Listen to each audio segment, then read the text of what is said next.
Hey everyone, and welcome to Backseat Sports. I'm Josh, and that is Caleb, and we are back, baby. And today, man, we are predicting and previewing the Northwestern game on Saturday. It's set up to be a pretty fun one. What's going on, Caleb?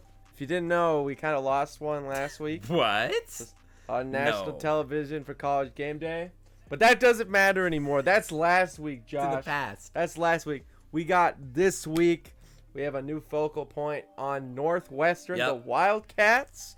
You know, the last 4 years, they've kind of beaten us 3 of the 4 times. But, you know, here we are. That's Nebraska right now. It's just what it is. Man. But we're going to turn the ship around right now. It starts here, right? Absolutely. Yep. So in our last video, we talked about a ton of stuff, reacting to the Ohio State game, breaking down what went down and everything that went right, everything that went wrong, a lot that went wrong. And it's obviously really, really relevant to this week and what we're talking about in this video. So we highly recommend, if you guys haven't checked that one out, to go check out that video. I think it gives a pretty good insight. I'm a little biased. I'm a little biased, but I think it's a pretty good video and gives a lot of good insight into what's happening this week for Nebraska. So with that said, this week, Nebraska is 7.5-point favorites against Northwestern at home, obviously, in Lincoln. And it's a 49.5-point over-under, so a little bit less than what we've been seeing these past few weeks. Vegas is expecting a little bit lower scoring game, and a 7.5-point line for Nebraska. Northwestern has not scored many points. Their offense has been True. anything for spectacular. They lost their first quarterback, and now they had Hunter Johnson. They got benched to Adrian Smith. So, they're having some quarterback issues that we kind of foresaw and talked a little bit about in the preview video. They didn't really know who was going to be in the first place. Some bad quarterback play and some injuries has led them kind of where they are right now. This isn't a spectacular team. Northwestern is 1-3. Yeah. So, hey, we're not Northwestern. We got 3 wins already. So that feels pretty good. But they've had no easy road in the same light. They played Stanford the first week, who hasn't been good. No. Hasn't been as a quality of a play. They played them pretty close in that week 1, but that's not really been the case. No. Yeah. Then they played UNLV, and they won 30-14. We'll talk about that in a second, but they did not look great in that game either for at least half the game. Obviously, then Michigan State and then Wisconsin last week. And overall, it's been a weird experience for Northwestern fans. The offense has really struggled, lots of turnovers, and a lot of problems overall. Obviously, like Caleb already said, the quarterback situation is kind of the first topic that we have to tackle. Hunter Johnson was kind of the guy these past few weeks, and people have had a lot of hope for him coming in. People thought he was pretty talented, and he has not looked great, and he was benched last week against Wisconsin for Adrian Smith, who a lot of guys thought would never see the field this year. Yeah, we know about starting third-string quarterbacks, though. Yeah, true. The score looked a little bit better than the game was. They only had 3 points going through for most of the game, through halftime. So Northwestern did not look great, but in the same light, Wisconsin didn't look great either. 2 of the touchdowns were off turnovers, 2 defensive touchdowns. Yeah. So Northwestern's offense has not looked good whatsoever. Against Wisconsin, they turned the ball over twice, and Nebraska knows what that's like. Actually, interestingly enough, both Nebraska and Northwestern are tied on both the turnover categories. Yeah, it's weird. Hunter Johnson, man, indecisive on rollouts. He would run the whole length of the field, and there'd be nobody open. He'd throw it away. Their offensive line didn't look great. A lot of pressure got to him a lot of times. That's definitely a weakness for them. That's something to be exposed, but we can take advantage of the quarterback play this week. Yeah, Hunter Johnson was benched for a reason. He's had a rough go so far. Only had a 48% completion percentage. 4 picks, only 1 touchdown. Not lived up to the hype so far for him. And in the opportunities that Adrian Smith has had, not much better. 39% completion percentage, a touchdown and 3 picks. Not an ideal situation for Northwestern in the quarterback position right now. We don't know, as of recording this, who's going to start officially for Northwestern at this point. If I had to guess, I'm going to guess that Hunter Johnson gets the shot again to rebound against Nebraska, against a little bit lesser of a defense than Wisconsin. But at this point, we don't really know, and so we'll keep that updated on Twitter. You guys can follow us. We'll make sure to talk about it once we officially know, at BS Sports YT on Twitter. And it's good. That's something to definitely watch out for. But both quarterbacks, in a lot of ways, are fairly similar. They both have an ability to run the ball when needed, and their strengths and weaknesses kind of line up in a lot of ways. They're not like great runners, but they also at the same time, Fitzgerald is really confident in them enough that they'll run design QB run plays, even though they're not super fast, but they're fast enough. And they do have some ability when there's nothing open to make some plays on the field, and that happened even against Wisconsin a few times. And so it'll just be something that Nebraska needs to have in the back of their mind, especially those linebackers, to be able to get some stops. If you remember Mike Riley's first season, Clayton Thorson burned us for 2 big touchdown runs, and we lost a game. And we pretty much choked a game we shouldn't have lost, which has never happened against Northwestern before, especially not last season. So we just need to be careful. This is always a game where we feel like we're the more talented team, and somehow we lose. We find a way to lose. I mean, Pat Fitzgerald, I think we both respect Pat Fitzgerald as a coach.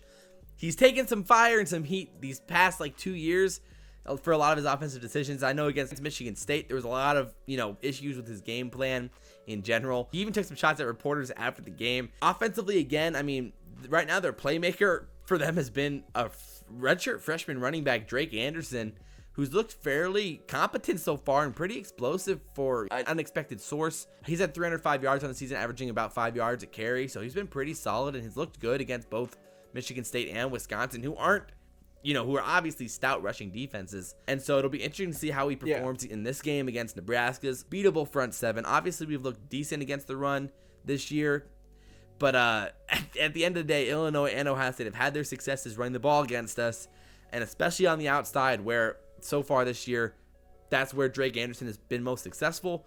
Those are the matchups we're going to be looking for this game. With the bad passing of Northwestern, I think we're going to be able to take a lot more chances. I think our cornerbacks are not going to have nearly the amount of workout that they're going to have this week. Our defense as a whole, I think it'll be a nice refresher for them to be like, oh yeah, the football isn't hard all the time. Yeah. You don't have to play Ohio State every week. Our team is going to build some confidence, especially in this first part. Overall, their offense, they're only averaging 15.5 points per game. That's ranked 120th in the country. That's why Pat Fitzgerald has gotten the heat he has been getting, is because it's been historically bad. His quarterback situation has not been great. Their offensive line's not great. Josh and I really didn't see too many wide receiver weapons, but that's because they're not getting the ball to their guys at a high clip, and they're throwing so many interceptions. It's tough to know if any of their wide receivers are that good because of it. They're really not giving them a chance to really make that many plays. No. And I think this is a really good game for Nebraska to get some solid confidence.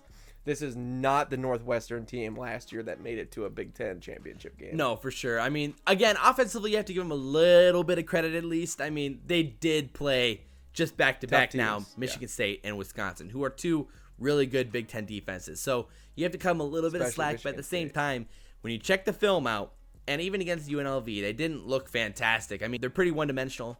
Again, we don't really think they can throw the ball very effectively, and I think we can take advantage of that if we can put them into third and longs. Should be a pretty fun week for the Black Shirts because they have a lot of opportunities to make some noise and even score some points this week if things fall their way. Yeah, I think so. I think our secondary is going to be able to get some picks this week, which will be fun. Oh, yeah, for sure. I think Cam Taylor is going to add to his total. Hopefully. Sure.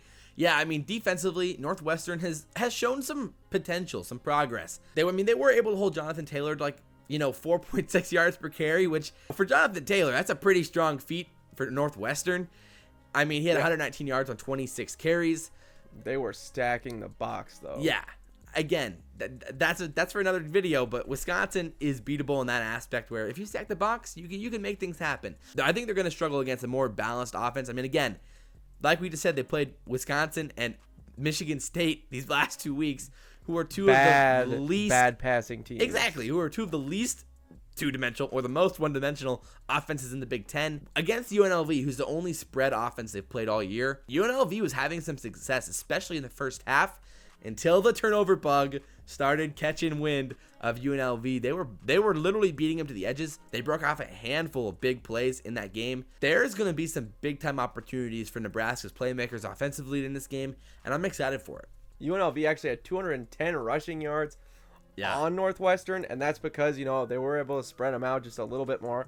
And, UNLV only had 120 passing yards. It wasn't like anything crazy. No. But I think, with Adrian Martinez, their corners, their secondary has not been tested yet. Again, Adrian didn't look great against Ohio State, but Northwestern doesn't have Chase Young. UNLV doesn't have, J.D. Spielman and Wan'Dale Robinson, so that's the same. It's the same thing. That's what's great about Adrian Martinez is he's so deadly on the run.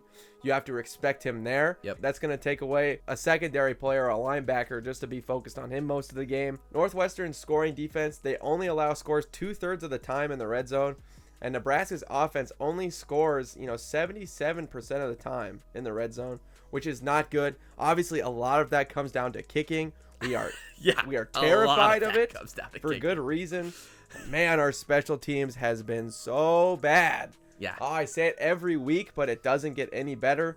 Man, penalties again. Again, if you just go back, I'll talk about it in Ohio State, but man, it just does not. It just makes you feel bad and scared every time. I mean, I 100% agree. I think the game's going to be won and lost when it comes to turnovers and when it comes to red zone efficiency, offensively and defensively for both teams. I mean, obviously you can say that about a lot of games, but I think it really definitely applies in this game where those stats are so ironically close and interesting in this type of situation. So every key to the game every single week this year, the first one, the most important one, is always going to be turnovers for this team. Turnovers are going to be the most important part. It has plagued us.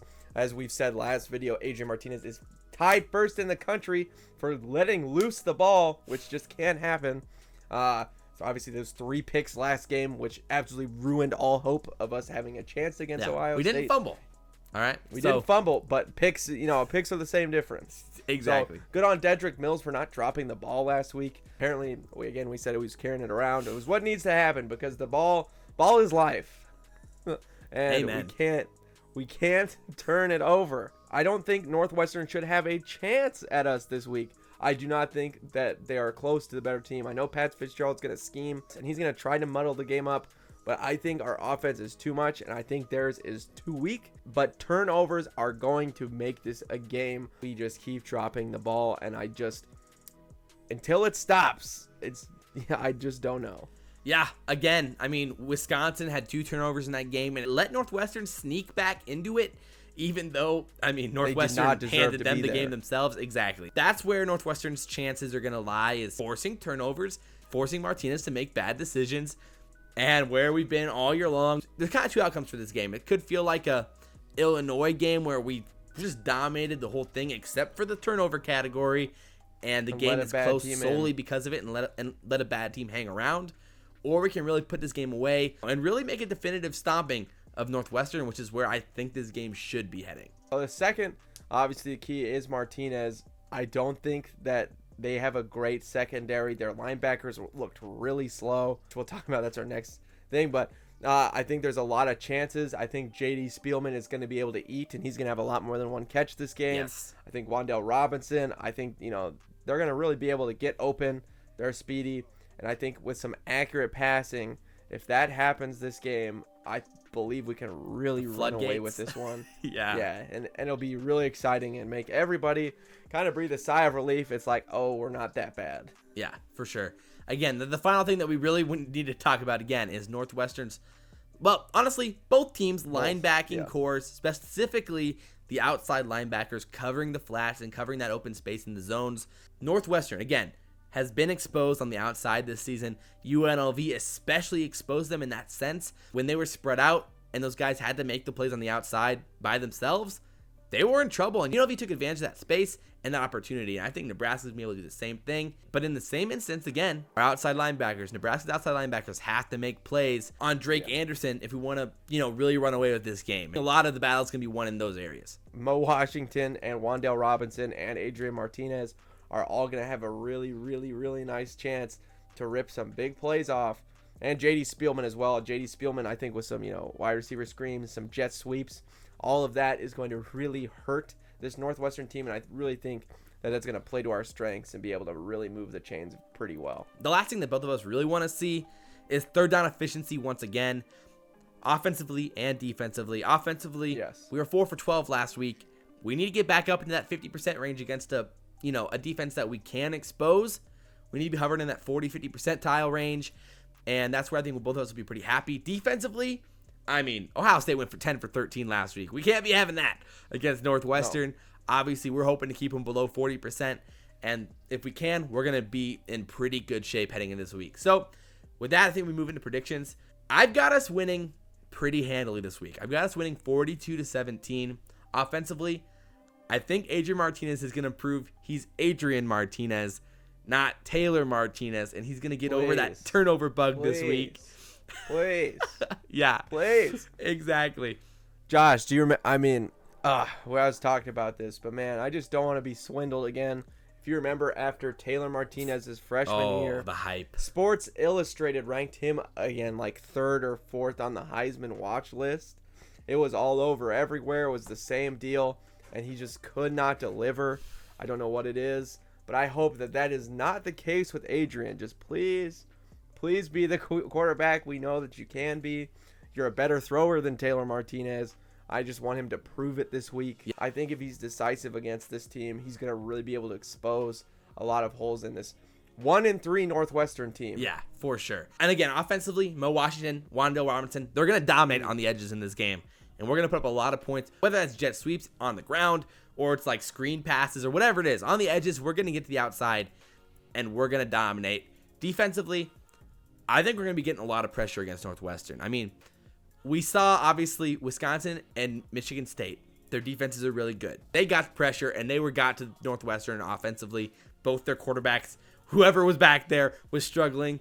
And I think we can take advantage of their offensive line. I mean, we were tested last week against Ohio State. That's an understatement. We were dominated against Ohio State on the offense, on the defensive line or on both fronts. That's not what's going to happen this week. As long as our outside linebackers keep Drake Anderson contained, and they don't expose us in that sense, I think we should be in good shape, and this should be a pretty fun win for Nebraska this weekend. I think this game is going to be closer than we want. I have 42-28. I think this game is going to be a game, most of the game. Again, turnovers. I have a feeling we're going to just turn it over. It's going to be frustrating. They shouldn't be hanging with us, but we're going to turn the ball over in some inopportune spots, and they're going to be able to make this a game. I think, though, if we minimize the turnovers, I think 42 points is low. I really think we can hit 49, 56 on these guys. I really think just matchup-wise, we match up really well with Northwestern. And I think that's a really big mismatch for them. When Scott Frost's offense and defense are going to work well, we're going to be a mismatch against lots of Big Ten teams. We saw it against Illinois last year. Our offense dominated last year, even Minnesota as well. I mean, exactly. when they get rolling, and it's possible. And it's a mismatch because most Big Ten teams play big, 4-3 fronts, big, slow. They take their time. They enforce their will. And Nebraska is the absolute opposite, where, we're fast, we're speedy, and we're going to be able to put up a lot of points, which can work really, really well. Obviously, Ohio State's just a match of both. They're big and fast. That's the thing. And so, that's going to be the dream. It's going to be great. Nebraska's really going to be able to dominate and do some things. So, overall, I think we're both expecting a pretty fun weekend. If not, again, we talked about this in the Ohio State game. If this game is close, if we're struggling, we turn the ball over 4 times, and the offense is just stall after stall on the offensive side. It's like a freaking stadium restroom in there. There's so many stalls. It's going to be, we're going to have a serious conversation about Nebraska football and about Adrian Martinez potentially, and about the offense as a whole, and maybe even about Scott Frost. Who knows? I don't want to overreact too much or talk too much into it before it actually happens. I think we're both pretty happy about where this could potentially go, and pretty optimistic moving forward. So again, if you guys enjoyed the video, like, comment, and subscribe. Share the video if you guys really enjoy it. We both really, really do appreciate it. Drop all your comments down below, all of your opinions down below, and we're gonna respond to as many as we can and talk about it all. So we really, really, really do appreciate it. But as always, guys, I'm Josh. That's Caleb. This has been Backseat Sports, and we will see you in the next video. Bye.